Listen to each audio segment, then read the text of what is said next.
On vous souhaite la bienvenue à ericlatour.com, mais surtout, on vous souhaite un bon début d'année 2023.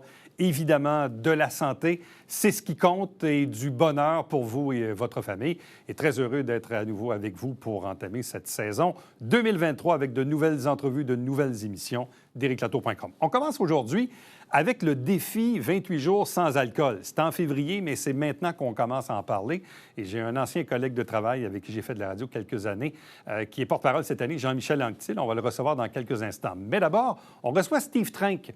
Steve Trenk qui a déjà vendu sa compagnie, qui a été candidat aux dernières élections. Il devient coach professionnel pour l'École de leadership de Beauce.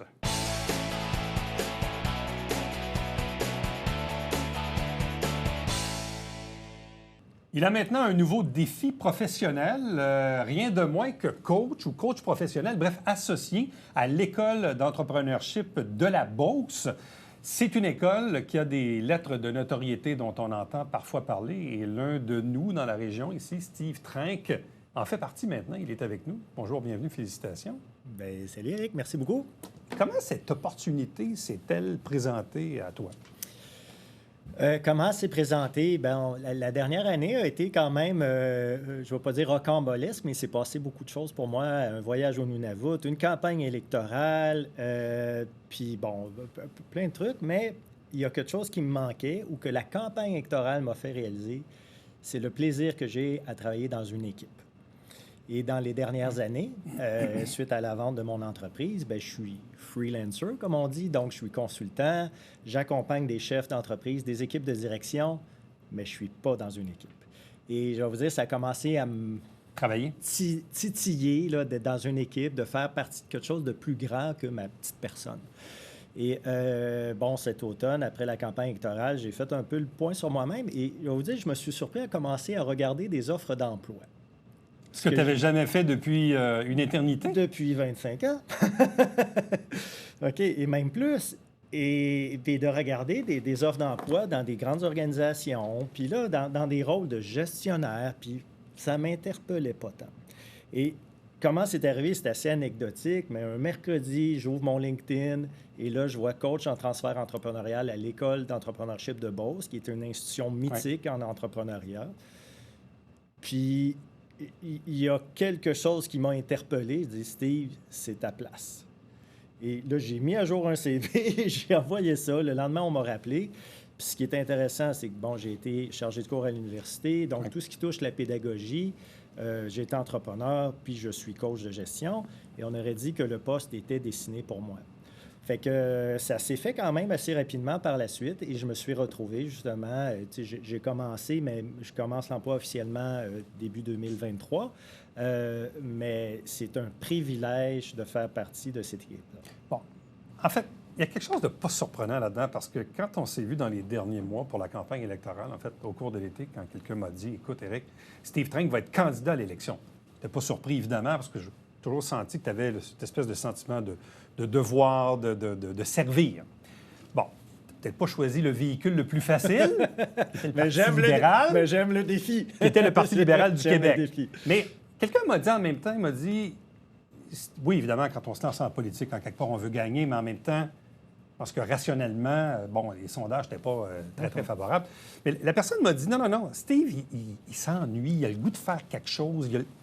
Je sentais dans les derniers mois que, mis à part la campagne électorale, que dans le fond, c'était peut-être pas un prétexte, mais qu'on sentait que derrière ça, il y avait une intention qui était celle de faire d'autres choses, de bouger, d'essayer d'autres affaires. Oui, mais fondamentalement, puis je vais revenir, puis on n'en parlera pas trop longtemps, mais la campagne électorale, c'est que, sincèrement, je suis un homme de conviction, puis je trouvais que la région, oui, même le Québec, mérite un discours démocratique. OK? Oui. Mm-hmm. Et il y a des valeurs au sein du Parti libéral qui m'interpellent, okay? Des valeurs d'inclusion, d'ouverture, on parle d'immigration, il y a de la pénurie de main-d'œuvre. Donc, de ramener ça au centre de l'échiquier politique, c'était pour moi un devoir et c'était pas nécessairement que je m'ennuyais, là, mais il y avait ça.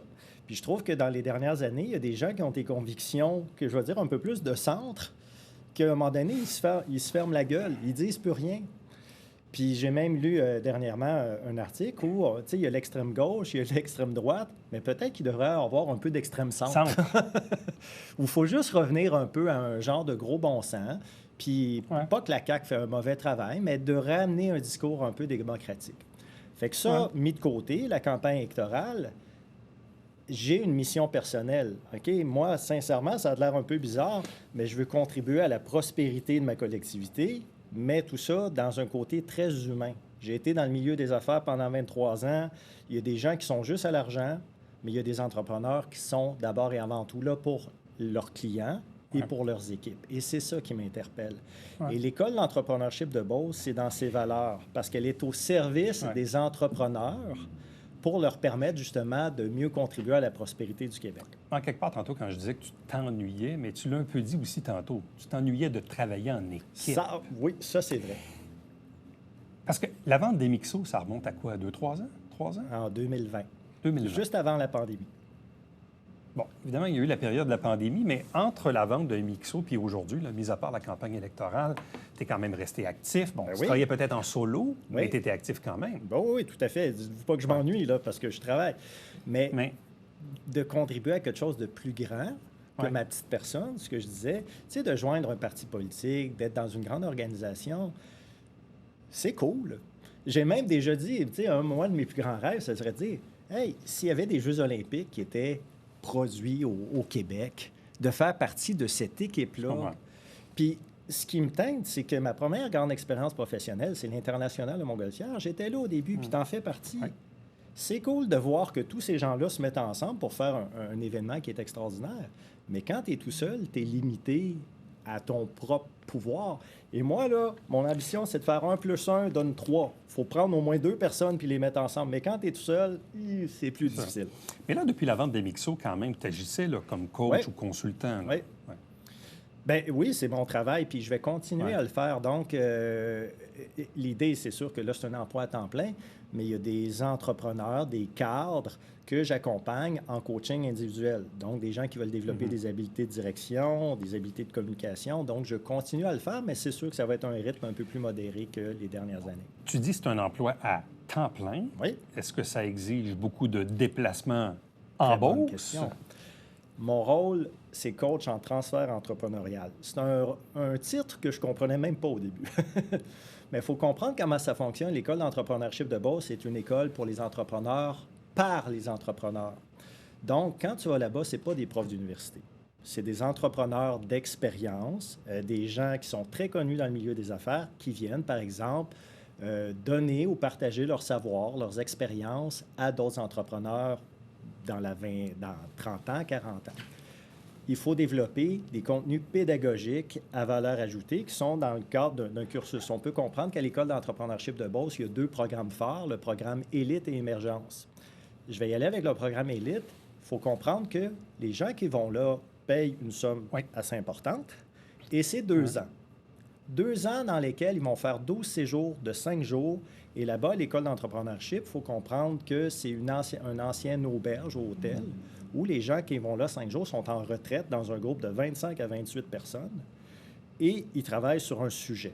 Et il y a des entrepreneurs qu'on appelle des entrepreneurs-entraîneurs qui sont des gens issus du milieu des affaires qui viennent justement faire des blocs de 24 heures pour pouvoir justement faire en sorte que moi, si je suis un entrepreneur de 40 ans qui vit des enjeux au niveau RH, au niveau des finances, bien, je puisse me concentrer pendant 5 jours là-dessus.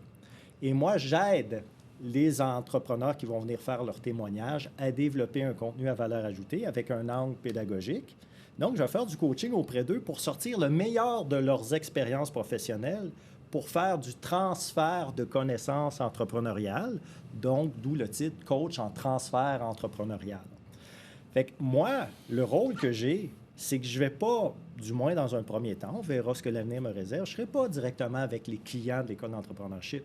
Je suis avec les gens qui vont venir enseigner. Puis pour moi, c'est une expérience extraordinaire parce que j'ai accès aux meilleurs entrepreneurs du Québec qui viennent témoigner là-bas. Fait que moi, ça me fait grandir. Là. Je ne suis plus là à répéter la même cassette. Je vais apprendre de ces gens-là. Et là, on parle d'emploi à temps plein. C'est-à-dire que moi, ça se peut que pendant 2 semaines, je sois avec des entrepreneurs de la région du Grand Montréal en train de développer des contenus. et que peut-être au mois de mars, je sois en livraison, c'est-à-dire que je les accompagne sur place à l'école. Fait que je reste encore à Saint-Jean, mais à chaque 2 semaines, fort probablement que je vais aller faire des séjours là-bas. Dis-moi, donc tu dis que tu n'es pas en contact direct avec les élèves comme un professeur enseigne à des élèves, Tout à fait. mais bien de préparer les personnes qui, elles, vont s'adresser Oui. aux clients, aux élèves de l'école. Tout à fait. Donc, un rôle d'intermédiaire, de conseil, de Ben, c'est consultant, drôle, de c'est- coach, Il y a un mot que de mentor. Ben, de tout ça, parce qu'il faut comprendre que pour qu'ils développent leur parcours de 24 heures, OK, c'est 60 heures de travail pour développer une expérience extraordinaire. C'est-à-dire que, imaginez, vous êtes chef d'entreprise, on vous dit, veux-tu venir à l'école d'entrepreneurship de Beauce partager tes 30 ans d'expérience? Il faut condenser ça en 24 heures et il faut que ça ait du sens. C'est pas juste d'aller là et dire ah, ben moi, j'ai acheté une business, Ouais, j'avais ouais. 30 000 pieds carrés, puis là, je suis rendu à 400 000. C'est pas ça. Il faut qu'il y ait un grand comprends. message qui sorte de ça. Et ça demande beaucoup de temps et c'est pas nécessairement tous les entrepreneurs qui ont cette capacité de synthèse, de Non. communication. OK? Puis moi, je suis là pour les aider à arriver à ça. C'est là où je me rends compte que tes expériences passées comme prof à l'université vont te servir de façon incroyable dans ce rôle-là. Oui, ah oui, tout à fait. Parce que tu sais c'est quoi s'adresser À du public, à du puis public, qu'il y ait un à des message. élèves. Puis enseigner à des jeunes au niveau universitaire versus des adultes, c'est pas la même chose non plus. Et quand on est à l'université, on est dans un mode où on subit un peu notre cours, puis on absorbe, puis c'est correct. OK? On apprend. Lorsqu'on est rendu adulte, c'est l'apprentissage pair à pair. C'est-à-dire que prendre des entrepreneurs d'expérience qui nous partagent quelque chose et que nous, on est dans cette posture-là, c'est plus par des témoignages et ensuite des exercices. Qu'est-ce que ça te dit? Maintenant que tu apprends ça, comment tu peux le mettre en pratique dans ton organisation? Et tu ne peux pas asseoir quelqu'un de 45 ans puis le mettre au HSC à subir un cours. Ça ne marche plus. OK? On n'est plus comme ça. Mais d'asseoir quelqu'un qui a du vécu puis qui a une émotion qui vit puis que ça vient te chercher, là, l'apprentissage se fait. Mais ça doit être en même temps assez gratifiant de jouer ce rôle-là. Tu te dis, bon, c'est des bonnes pointures, des gens qui sont connus dans le monde des affaires, puis qu'on vient un peu aider à créer, à bâtir leur message pour qu'il soit ultimement percutant pour Ouais. pour C'est les drôle, élèves. hein? Lors de l'entrevue, on m'a posé la question, Steve, là, c'est pas toi qui vas sur le stage. Ouais. OK? Puis je dis, je suis plus là. J'ai dit, sincèrement, là, je m'ennuie aussi d'apprendre. Puis quand tu es en coaching, tu es le coach, tu n'es pas l'athlète Ouais. sur le terrain. OK? Puis je capote à être coach. Ça fait que moi, de voir des gens qui brillent à ma place, que ce soit les entrepreneurs entraîneurs ou Ouais. les entrepreneurs athlètes, parce qu'il y a toute une terminologie sportive à l'école d'entrepreneurship de Beauce. Moi, c'est mon meilleur salaire. Qu'est-ce qui les a charmés dans ta candidature, tu penses? Est-ce qu'ils te l'ont dit? En fait, je ne vais pas dire ce qui les a charmés, mais j'ai le profil de l'emploi par mes expériences professionnelles. OK? Ce qui a peut-être charmé, c'est plus dire, OK, on a un CV qui correspond, À ce qu'on veut. on veut. Ensuite, je ne sais pas, OK, il y a eu une entrevue, il y a eu un processus, mais de combiner le fait d'avoir été prof à l'université avec la pédagogie, d'avoir été entrepreneur. Donc, moi, si j'étais avec un entrepreneur qu'il faut que je fasse sortir une histoire, je suis capable de connecter et de comprendre c'est où qu'il faut gratter. Puis d'être coach aussi, ça l'aide. Ça fait que, je veux juste dire, le profil de l'emploi correspondait. Puis, je vais dire, finir un peu l'anecdote, c'est que mercredi, 13h, je vois cette offre d'emploi-là. À 15h, j'ai une de mes amies qui étudie à coaching de gestion avec moi qui m'envoie un petit email dans LinkedIn. Elle dit, Steve, je viens voir une offre d'emploi. Ah ouais? Ah, ça, c'est drôle. C'est pour toi. OK? Donc, je l'ai vu par moi-même 1 heure Mais après. quelqu'un 2 d'autre heures s'est après, dit, il a voilà, ouais. C'est la job pour toi. Steve Trink, merci beaucoup. Bonne chance. Ben, Vraiment, merci Bonne beaucoup. chance dans ce nouveau mandat, dans ce nouveau défi. Puis évidemment, l'école d'entrepreneurship de Beauce, c'est pour les gens de partout au Québec et j'espère qu'il va y avoir des gens de Saint-Jean qui vont s'y intéresser. Merci beaucoup. Merci. Restez avec nous. On revient après ceci.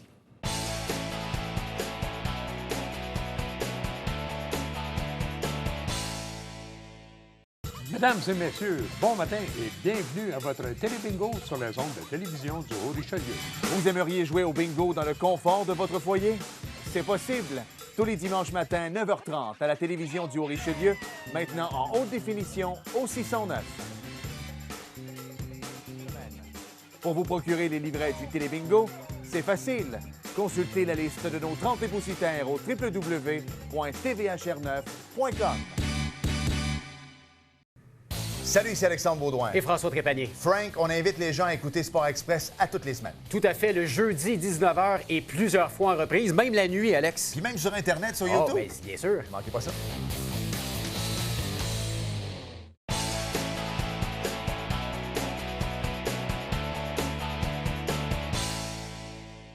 La Fondation Jean Lapointe célèbre le 10e anniversaire du défi 28 jours sans alcool. 2 porte-paroles cette année.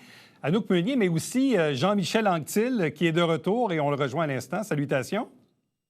Bonjour, Éric Latour. Ça fait plaisir. Moi aussi, des retrouvailles. Des retrouvailles, parce qu'on a déjà travaillé ensemble à la radio il y a quelques années de ça. Dis donc, qu'est-ce qui fait que tu t'es impliqué dans le défi sans alcool? Moi, j'ai une relation particulière avec Jean Lapointe parce que le premier spectacle que j'ai vu sur scène, c'est celui de Jean Lapointe. Puis il m'a donné le goût de faire ce métier-là. J'ai participé à plusieurs reprises au cocktail Jean Lapointe. Entre autres, un qui a eu lieu à la salle à Saint-Jean-sur-Richelieu. Je pense que c'est dans mes premiers spectacles que j'avais fait. Puis après ça, j'ai toujours été en contact un peu avec Jean. Il venait me voir quand j'étais au Vieux Clocher de Magog. Il m'avait invité à souper chez lui. C'est quelqu'un de très simple, très, très généreux aussi. Puis j'avais déjà fait un 2 mois sans alcool. Après ça, on m'a approché pour d'être porte-parole l'an passé. Puis je me suis dit, pourquoi pas? Ça me fera une pause d'alcool pour 1 mois. Puis en même temps, c'est pour une bonne cause. Bon, en même temps, là, Jean Lapointe est décédé il y a quelques semaines à peine. Est-ce que la signification est différente ou particulière cette année? C'est particulier parce que, c'est le 10e anniversaire là, du défi 28 jours. Jean ne sera pas là, mais l'objectif, on a augmenté un peu l'objectif. On veut aller chercher 1 500 000. Puis pour ceux qui ne savent pas, l'argent amassé sert à des formations pour la prévention des dépendances chez les jeunes. Ils font des formations dans les écoles. Puis il y a plein de gens qui participent. Il y a des gens qui ne boivent pas, qui s'inscrivent au défi pour encourager des gens qui veulent faire le défi. Fait que c'est bien. Tu disais tantôt, au début de l'entrevue, j'ai une relation particulière avec Jean Lapointe. Quelle est ta relation avec l'alcool? J'ai une bonne relation. J'ai pas de problème d'alcool. Puis c'est drôle parce que l'an passé, il y a des gens qui m'écrivaient puis qui me disaient « Ah, moi aussi, j'ai des problèmes. Je suis content que tu embarques puis que tu en parles. » tout ça.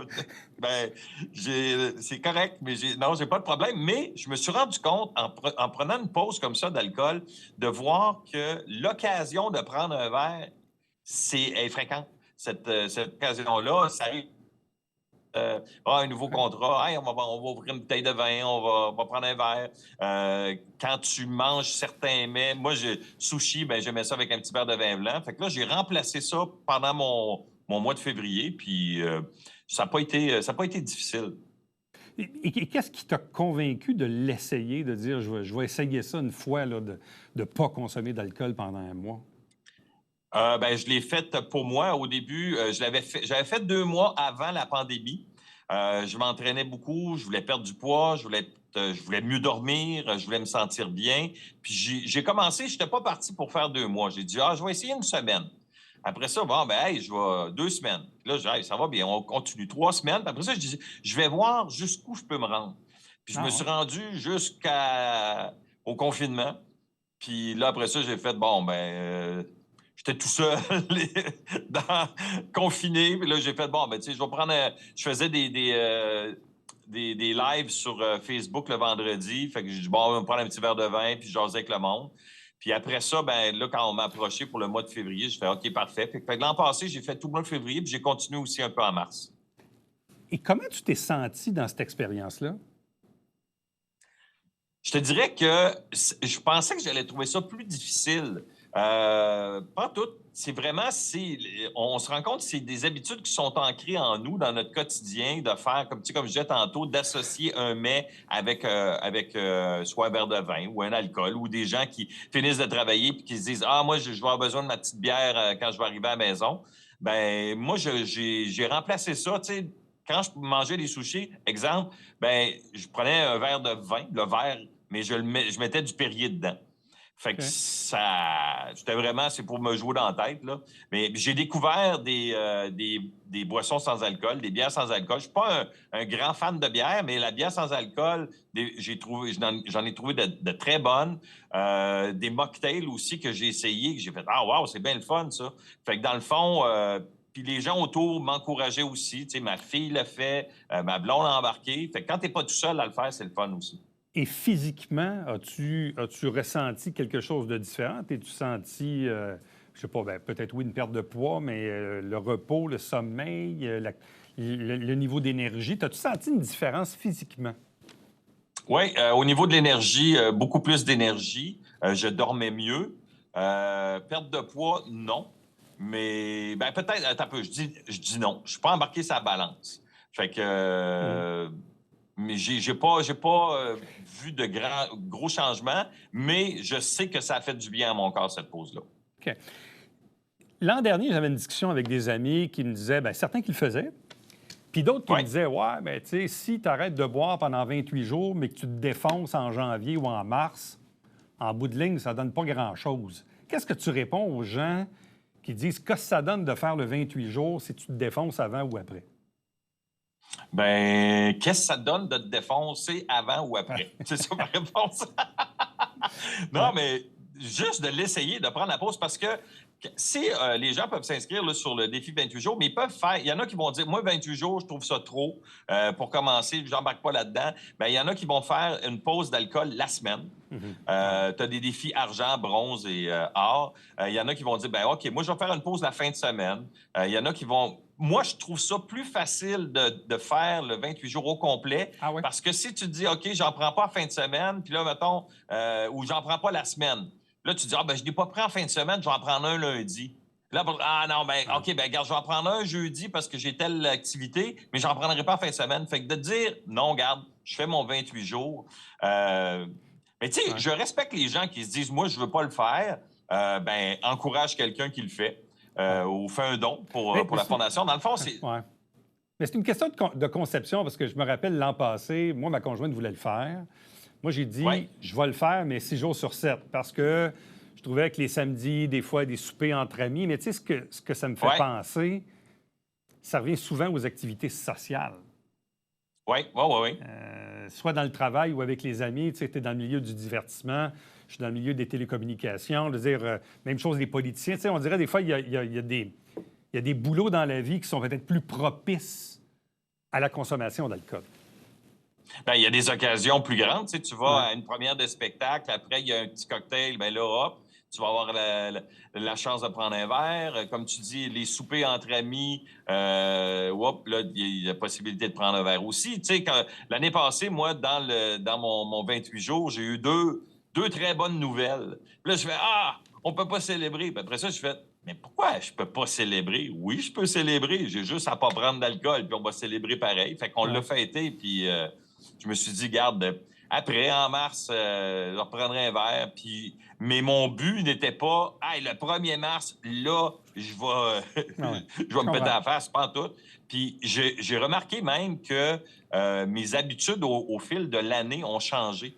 Ma consommation de vin, tu sais, je sens plus le besoin, mettons, d'ouvrir tout le temps une bouteille de vin la fin de semaine. Ou si on a le goût, on ouvre. Si on n'a pas le goût, on n'ouvre pas. Puis je me sens pas obligé. Bon, tu disais tantôt, au début, on faisait le lien évidemment avec la Fondation Jean Lapointe. C'est aussi l'occasion de récolter de l'argent. Objectif 1,5 million de dollars. Tu disais, il y a du monde qui ont pensé que j'avais un problème avec l'alcool. Alors tu dis non, j'ai pas de problème avec l'alcool. Ça me fait du bien d'arrêter une fois de temps en temps. Mais ultimement, et c'est pour ça aussi que la Fondation existe, on dit au Québec qu'il y a environ 25 000 Québécois pour qui l'alcool est un problème dans la vie. Puis on en connaît dans nos entourages. Soit des gens qui ont décidé d'arrêter de boire ou des gens qui peut-être n'ont pas encore arrêté, mais qui vont peut-être le faire un jour. Mais il faut sensibiliser le fait qu'il y a du monde pour qui c'est un problème. Oui, exact. Puis il y a des gens qui ont un problème, mais qui ne le savent pas ou qui ne le réalisent pas encore. C'est justement quand tu prends cette pause-là, tu fais Hey boy, ouais, ton porte-monnaie Ouais. va peut-être. Tu vas t'en rendre compte dans tes dépenses, mais de voir que. Tu sais, moi, j'avais quelqu'un dans mon entourage qui, à chaque soir, ça prenait son verre de vin, puis c'était un ou deux. Il disait, ah non, j'ai pas de problème d'alcool. Ben, OK, est-ce que tu peux te passer de ton verre de vin? Ah, ben non. Mais il y a différents niveaux de problèmes. Tu n'es pas obligé d'être sous-mort à chaque soir, vous êtes couché pour faire ah, OK, j'ai un problème d'alcool. Mais c'est ça. Je pense que de prendre cette petite pause-là peut nous faire réaliser certains petits Ouais. problèmes peut-être qu'on peut avoir. Bon, là, cette année, comme je l'ai dit en introduction, toi, tu es de retour comme porte-parole, mais aussi avec Anouk Ouais. Meunier, qui est aussi la porte-parole de l'International de Montgolfière, qu'on connaît bien ici dans la région de Saint-Jean-sur-Richelieu.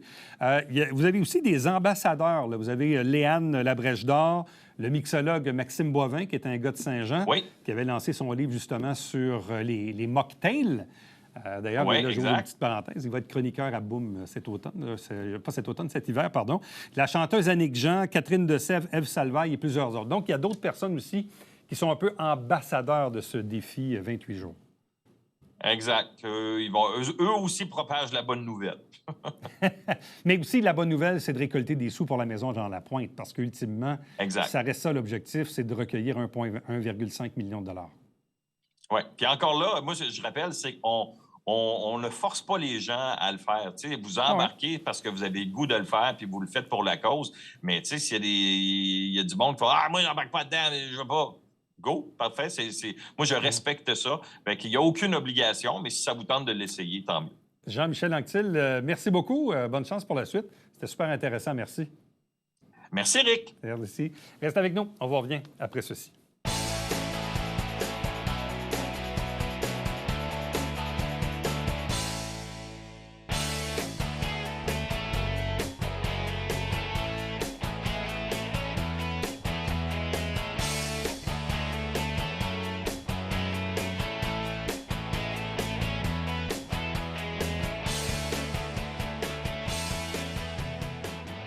À mettre à vos agendas, 31 janvier, 1er et 2 février, au Carrefour Richelieu. C'est la première collecte de sang sur le territoire, toujours organisée évidemment en collaboration avec Emma Québec, et vous le savez depuis la pandémie. Et c'est même mieux ainsi, il faut prendre rendez-vous à l'avance. Ça évite de perdre du temps inutilement. Vous allez sur le site d'Emma Québec pour remplir le formulaire. À demain.